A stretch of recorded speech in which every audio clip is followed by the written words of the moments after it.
Hi ಎಲ್ರಿಗೂ ನಮಸ್ಕಾರ. ನಮ್ಮ ಅಡಿಗೆ ಸ್ಟೋರೀಸ್ಗೆ ಸ್ವಾಗತ. ನಾನು ಇವತ್ತು ಸಿಂಪಲ್ ಆಗಿ ಹಾಗೂ ರುಚಿಕರವಾಗಿರುವ ಕಾಯಿ ಚಟ್ನಿಯನ್ನು ಹೇಗೆ ಮಾಡೋದು ಅಂತ ತೋರಿಸ್ತಾ ಇದ್ದೀನಿ. ಮೊದಲಿಗೆ ತುರಿದಿರುವಂತಹ ತೆಂಗಿನಕಾಯಿನ ಒಂದು ಮಿಕ್ಸಿ ಜಾರ್ಗೆ ಹಾಕೋತಾ ಇದ್ದೀನಿ.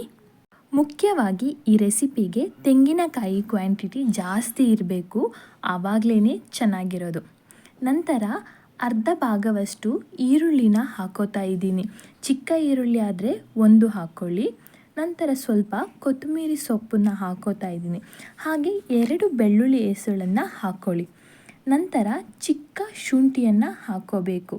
ನಂತರ ಹಸಿಮೆಣಸನ್ನ ಹಾಕ್ಕೊಳ್ಳಿ.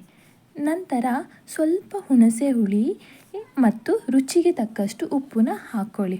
ಇದೆಲ್ಲವನ್ನು ಹಾಕ್ಕೊಂಡ ನಂತರ ರುಬ್ಬೋಕ್ಕೆ ಎಷ್ಟು ನೀರಿನ ಅವಶ್ಯಕತೆ ಇದೆ ಅಷ್ಟು ನೀರನ್ನು ಹಾಕ್ಕೊಳ್ತಾ ಇದ್ದೀನಿ.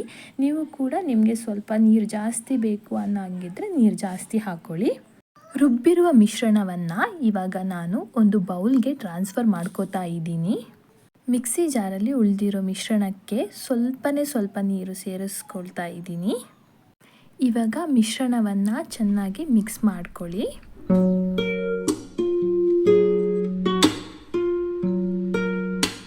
ಇವಾಗ ಇದಕ್ಕೆ ನಾವು ಒಗ್ಗರಣೆ ಹಾಕ್ಕೋಬೇಕು. ಒಗ್ಗರಣೆಗೆ ಸ್ವಲ್ಪ ಎಣ್ಣೆ ಹಾಕೋತಾ ಇದ್ದೀನಿ. ಎಣ್ಣೆ ಬಿಸಿ ಆಗೋ ತನಕ ವೆಯ್ಟ್ ಮಾಡಬೇಕು. ಎಣ್ಣೆ ಬಿಸಿಯಾದ ನಂತರ ಸ್ವಲ್ಪ ಸಾಸಿವೆನ ಹಾಕ್ಕೋಬೇಕು. ಸಾಸಿವೆ ಬಿಸಿಯಾಗಿ ಸಿಡಿಯುತ್ತಲ್ವ, ಅದಾದ ನಂತರ ಸ್ವಲ್ಪ ಉದ್ದಿನಬೇಳೆ ಹಾಗೂ ಒಂದು ಒಣಮೆಣಸನ್ನ ತೊಗೊಂಡಿದ್ದೀನಿ. ಆ ಒಣಮೆಣಸನ್ನ 2 ಭಾಗ ಮಾಡಿಕೊಂಡು ಹಾಕ್ಕೋತಾ ಇದ್ದೀನಿ. ನಂತರ ಕರಿಬೇವು ಸೊಪ್ಪನ್ನು ಹಾಕ್ಕೊಳ್ತಾ ಇದ್ದೀನಿ. ಇವಾಗ ಎಣ್ಣೆಯಲ್ಲಿ ಸ್ವಲ್ಪ ಇದನ್ನೆಲ್ಲ ಬೇಯೋಕ್ಕೆ ಬಿಡಬೇಕು. ನಂತರ ಒಗ್ಗರಣೆಯನ್ನು ರುಬ್ಬಿದ ಮಿಶ್ರಣಕ್ಕೆ ಹಾಕೋತಾ ಇದ್ದೀನಿ. ಈಗ ರುಚಿಯಾದ ಕಾಯಿ ಚಟ್ನಿ ರೆಡಿಯಾಗಿದೆ. ಇದನ್ನು ನೀರು ದೋಸೆ ಜೊತೆ ತಿನ್ನೋಕ್ಕೆ ತುಂಬ ಚೆನ್ನಾಗಿರುತ್ತದೆ.